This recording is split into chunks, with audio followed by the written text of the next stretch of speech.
안녕하세요. 김서유TV에 오신 여러분을 환영합니다.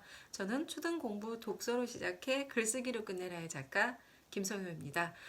오늘 저는 여러분에게 괴테 이야기를 해드리려고 합니다. 여러분 혹시 괴테를 아시나요? 요한 볼프강 폰 괴테. 괴테는 네이처지에서 발표한 세계 4대 천재 중에 한 사람입니다. 괴테는 젊은 베르테르의 슬픔, 파우스트 같은 그런 역사의 길이 남을 아주 훌륭한 작품을 남기기도 했고, 또 우리가 알지 못하는 것 이상으로도 굉장히 많은 일들을 했습니다. 과학적으로도 또 역사적으로도 철학적으로 문학적으로 굉장히 다양한 업적들을 남겼는데요. 이 괴테에게 사람들이 정말 많이 물어봤겠죠. 어떻게 해서 그렇게까지 성공할 수 있었냐. 그런데 괴테는 그때마다 자신의 성공에는 어머니가 있었다. 이런 이야기를 남겼다고 합니다. 괴테의 어머니, 그러면 괴테를 어떻게 가르쳤을까? 좀 궁금해지지요. 제가 이 초독글 책에서 소개했던 그 괴테의 어머니 이야기를 해드리겠습니다. 괴테에게 큰 영향을 끼쳤던 괴테의 어머니는 우리도 잘 아는 방법으로 괴테를 교육했습니다. 이른바 베갯머리 교육, 베드사이드 스토리라고도 하는 교육법입니다. 괴테의 어머니는요, 괴테에게 전래동화를 매일 밤마다 한 편씩 읽어줬다고 합니다. 우리도 많이 읽어주잖아요. 읽어주기의 힘, 또 뭐 하루 15분 책 읽어주기. 굉장히 많은 이 독서교육 열풍과 함께 아이들에게 책을 굉장히 많이 읽어주는 것은 사실인데요. 괴테의 어머니가 했던 이 괴테에게 동화책 들려주기는 약간 다른 부분이 있습니다. 이때 괴테의 어머니는요, 끝부분을 들려주지 않았다고 합니다. 일부러.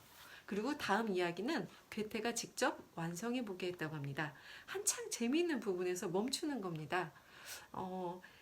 이때 아이가 어떤 질문을 할까요? 당연히 그 다음 어떻게 돼? 그 다음 어떻게 돼? 이렇게 물어보겠죠. 이때 괴테 어머니는 이렇게 물어보는 겁니다. 이 이야기는 어떻게 끝날 것 같니? 주인공은 이제 어떻게 될까? 나쁜 일을 한 사람은 이제 어떤 일을 겪게 될까? 만약 네가 작가가 된다면 다음에 어떤 이야기를 쓰고 싶니? 자, 이렇게 질문을 하게 되면 아이는 어떤 생각을 하게 될까요? 다음 이야기를 상상해 보겠죠. 대한민국 교육이 가장 놓치고 있는 분야 중에 하나가 바로 이 상상할 수 있는 여유를 주지 않는 부분이라고 생각합니다.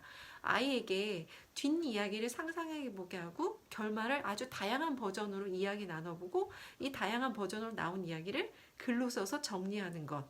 이게 바로 세계적인 대문호 괴테를 길러냈던 괴테의 교육법이었던 겁니다. 생각해보면 정말 단순한 부분인 것 같기도 하지만 아이에게 이렇게 뒷이야기를 상상해보게 하고 결말을 여러 가지 버전으로 지어내보게 하고 그 다음 이야기를 또 실제 이야기와 맞춰본다던가 하는 이런 이야기를 이어가게 하는 뒷이야기를 상상하는 그런 교육이 있었던 거죠. 네, 우리 아이에게 책을 읽어줄 때도 이렇게 재밌는 부분에서 딱 멈추고 아이에게 뒷이야기를 한번 상상해 보게 하세요. 아이가 상상하는 이야기는 어른이 상상하는 것보다 훨씬 재미있고 또 다채롭습니다. 풍부한 상상력은 그냥 길러지는 것이 아니라 책만 많이 읽어주는 데서 길러지는 게 아니라 아이가 스스로 이야기를 창조해보고 또 다양한 이야기를 스스로 창작해보는 데서 나온답니다. 네, 괴테의 어머니처럼 책 읽어주기 한번 해보셨으면 좋겠습니다. 다음 시간에도 유익한 이야기로 찾아뵙겠습니다. 네, 이 이야기가 도움이 되셨다면 좋아요와 구독 꾹 눌러주세요. 고맙습니다.